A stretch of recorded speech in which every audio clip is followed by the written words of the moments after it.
As Sita was carried by Ravana after her abduction from Panchavati, she wailed and cried for help, shouted the names of Rama and Lakshmana. On the way, she noticed Jatayu, the king of birds, sitting on a tree top. She drew his attention to her predicament.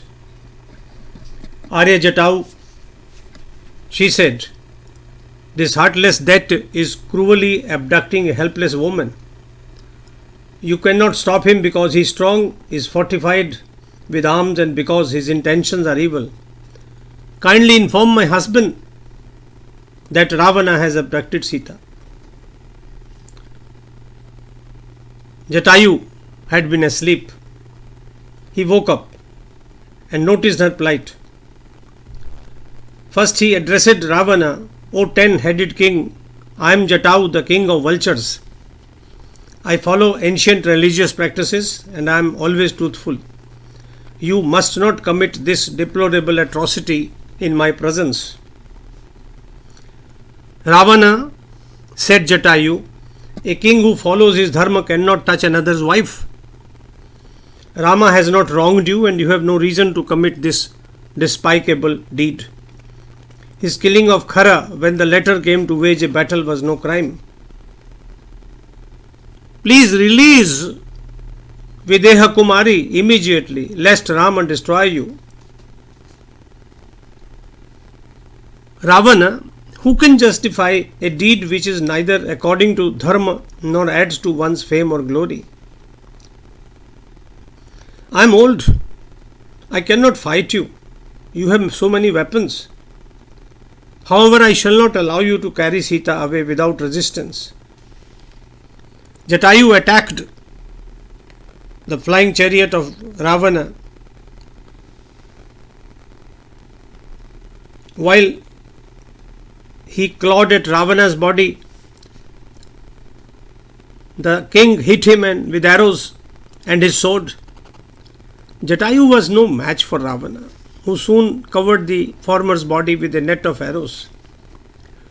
But Jatayu did succeed in killing the donkeys pulling Ravana's chariot as well as his charioteer. With his wings he splintered the king's armor. However, Ravana did not let Sita go from his grip. Carrying her in his arm, he flew into the skies. Jatayu chased him, repeatedly clawed at the king, but to no avail. Ravana shifted Sita to his left arm and used his right arm to injure Jatayu. The latter cut the king's arms with his beak, but Ravana grew them again, like serpents emerging out of their holes. Ultimately, Ravana placed Sita on the ground and launched a full-scale attack on the bleeding Jatayu with fists and legs.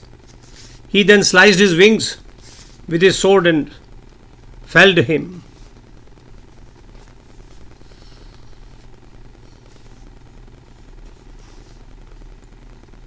While Sita mourned Jatayu's injuries, Ravana lifted her and resumed his flight towards Lanka. Her yellow robes unfurled in the breeze and made her look like lightning flashes on a mountain.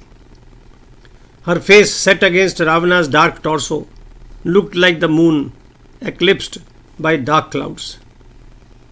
Notice the similes, the metaphors, the literary language of Valmiki, the first poet in the world. The flowers tied to her bun fell to the ground one by one. A gem-studded bangle came loose and fell to the ground. Her other ornaments too fell on the earth like meteors falling from the sky.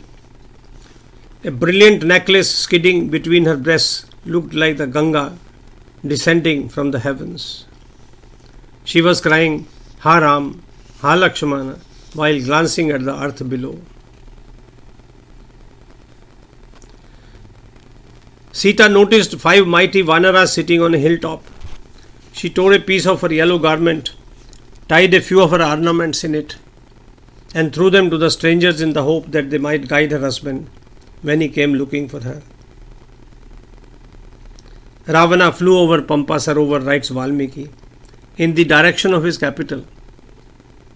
He was full of joy and he did not realize that he had abducted one who would be the cause of his death.